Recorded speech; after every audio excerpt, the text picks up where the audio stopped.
Have you ever noticed how getting out of debt feels exciting at first, but then one day it just feels slow? You make that payment, you do the right thing, you skip the extra spending, and you look at that balance, you're like, that's it? That's all it moved? And you start wondering, am I even making progress? Is it even worth it? Am I going to be doing this forever? Well, friend, you're in the right place today. You're not doing it wrong. You're not failing. You're just in the middle. And middle is where most people quit, not because they're weak, but because they're tired. So today I'm going to help you keep going without burning out.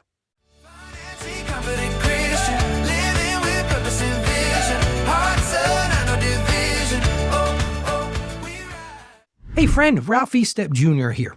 Welcome to Financially Confident Christian, where we learn how to walk through life and money with wisdom, with peace, and with heart anchored in God's truth and without burning out. My mission is simple: to help you break that cycle of financial shame and build those steady habits rooted in faith and truly become the kind of believer who handles money with clarity, with confidence, and with spiritual purpose.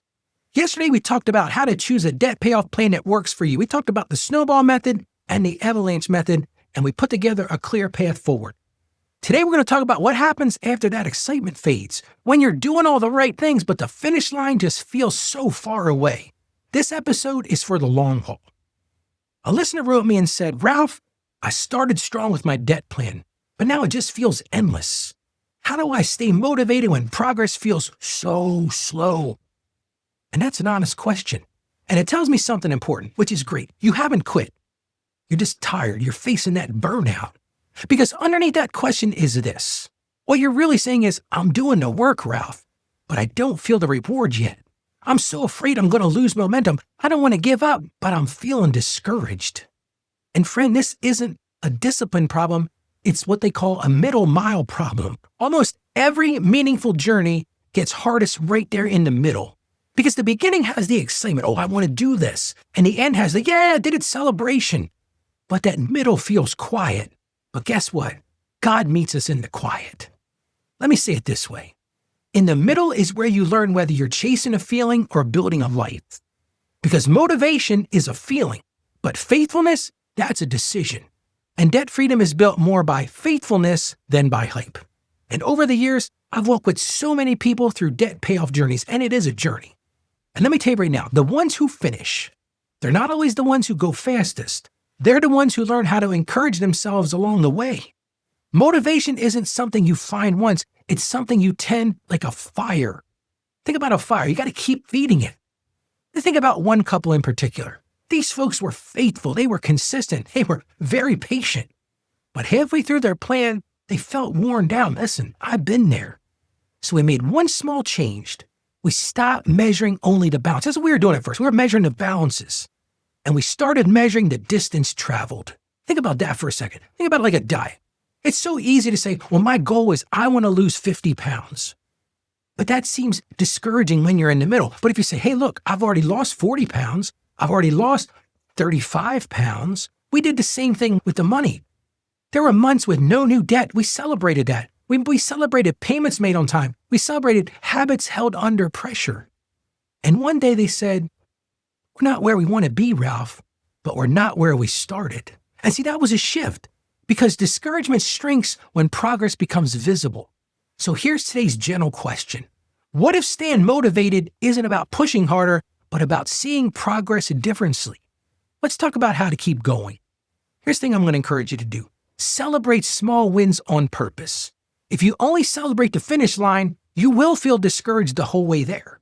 So celebrate these things. Another payment made, another week without adding new debt, another no that predicted your future.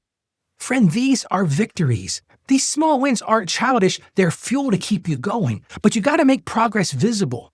What you can't see is hard to celebrate. So put it where you can see it. I love this idea. A simple charge on the fridge, a progress bar in an app, a notebook where you cross things off. Because that visibility fuels that motivation. Here's another secret. Keep your why in front of you. Debt freedom isn't just about money. That's part of it.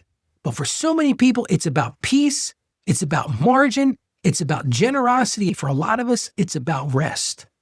So when motivation fades, Purpose carries you. Put your why somewhere you're going to see it. Maybe put it on your phone lock screen or on a dashboard note or maybe right inside your wallet. Because that temptation is loud and your why needs a microphone. And number 4, don't do this alone. If you don't hear anything else I say, don't do this alone. That isolation will drain your strength, but encouragement restores it. Share progress with a trusted friend and ask someone to check in once a week, because that accountability doesn't mean pressure. It actually means support. Friend, here's what I want you to do today. I want you to write the date you started this debt payment plan and write one thing you've done consistently. Write one win you've been minimizing and write your why in one sentence. And then write your next payment date and amount. That's it. That's how you turn that fog into focus. Hebrews 12:1 says this, "Let us run with perseverance the race marked out for us." Not a sprint, not a rush, perseverance. God honors the steady runner. Lord, we thank you for the strength when progress feels slow. Renew our motivation, remind us why we started, and help us see the ground we've already covered. Give us perseverance, Lord, in this and not pressure. We trust you with the pace and we trust you with the progress. In Jesus' name, amen. Here's today's step. I want you to rate your why for becoming debt-free in one sentence, just one sentence. And then I want you to place it somewhere that you're going to see every day. And when your motivation fades, let that purpose speak directly to you. Friend, discouragement doesn't mean you're failing. It means you're human. And inside the financially confident Christian community, people often say, this is where I found the strength to keep going when I wanted to quit. It's a place that's safe. It's a patient place, and it's a place built for the long haul. And I want to encourage you to go and join us there at financiallyconfidentchristian.com/join. That's financiallyconfidentchristian.com/join. You're always welcome to join us. And let me leave you with this. Slow progress is still progress. Faithfulness still counts, and God is not rushed. So keep going. You're closer than you think. Go out there today and be the financially confident Christian that I know you can be. You can do this. I have faith in you. Have some faith in yourself. Stay financially savvy. God bless you, and you have a great day today. Financially confident.